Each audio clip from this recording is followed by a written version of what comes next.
think the debate has now got to? I was saying to Liam earlier that I went to Davos this year, my second year.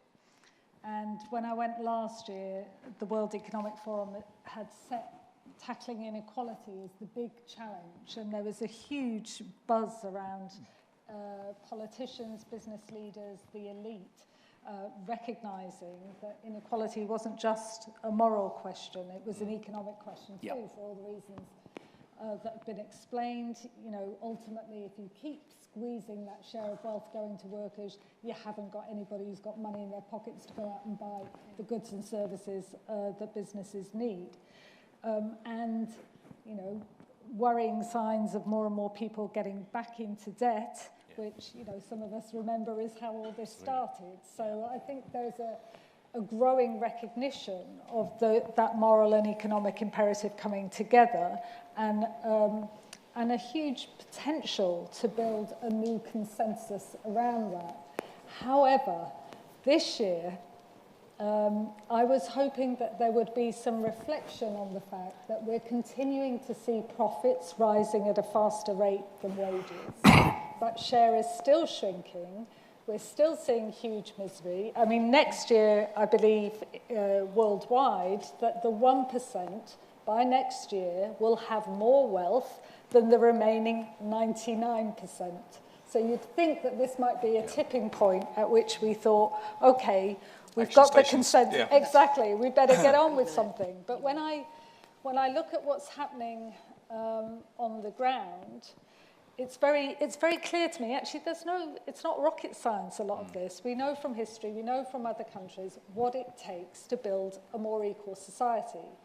My own personal reflection would be that where we fall apart is that if you're going to redistribute wealth, you have to redistribute power.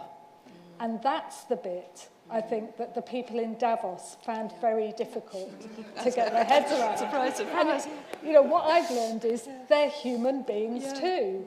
They really feel personally affronted when some of us, the little trade union group that was there, started talking about the fact that in the UK, top directors on average earn 175 times more than their workers. But people feel quite sensitive about that. We've seen that in respect of paying taxes. I don't think it's anti-business to say people should pay their taxes, whether they're, you know, corporate leaders or one of my members on PAYE. You know, but so people are very sensitive on these issues, and I think we need to get through some of that. But in practical terms, I do want us to start talking about, okay, for the longer term, we need a lot more good jobs. And for me, a good job is not being on a 0 hours contract where you're at the beck and call and on the end of a mobile phone, never knowing how you can pay your rent, how you can organise your childcare, or, you know, from the service user's point of view, who's going to be looking after you in that care home that day? Who's going to be washing you day to day? Not knowing that. We know it's spread way beyond the care industry, into colleges, into retail, airline pilot, cadets, for goodness sake. This widespread casualisation, I think, is a threat to that good goal of trying to create good, well-paid, skilled, productive jobs. And if we're going to change that, then we do need stronger rights for workers. You can't get around that. We need to reverse some of those changes that have seen workers' power in the workplace massively decline. Secondly, we need fair pay. And this, again, seems to be an area which people think is incredibly complicated. I am delighted that the IOD, the CBI, and now David Cameron supports the TUC's campaign, Britain Needs a Pay Rise. That is great. But now we need to see some action. And we know that unless we have solidarity between workers at work through trade unions, you know, it's not just us saying this, the IMF agrees, collective bargaining is one key way to shift the balance. A living wage, yes, but also a fair wage through, and that means workers having a say. And finally, I loved or your contribution. I loved some of the values that are very dear to our heart: equality, solidarity, and democracy. I loved your descriptions around creativity. I did kind of think, some of the creativity in accounting and was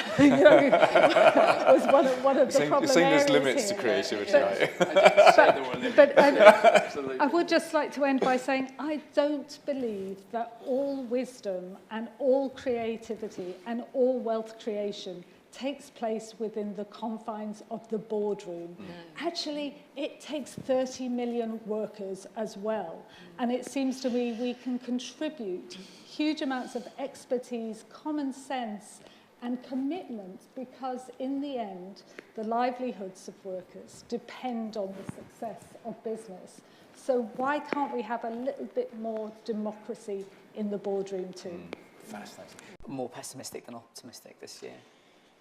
You know, Did you feel the debate moving on, though? Or did do you know come one back feeling area, the debate had stalled? one area or? I felt really worried about Yeah. was when we were told by very, very senior people from all sorts of important institutions that any job was better than no job. And the problem is we now know in Britain that the majority of poor children have at least one parent in work. So I'm afraid that's bust. So we need to start talking about good jobs and not be afraid and that takes you or apologetic immediately to a about that. high productivity economy. And skills and apprenticeships and all good adult stuff. learning and training, Great. all has a role to play, but it's got to be done. It can't just be enlightenment from the elite. You know, it's got to be about sharing power and all of us being able to have a say in that, and sometimes challenge too, uncomfortable though it may be. Excellent. So Xavier, my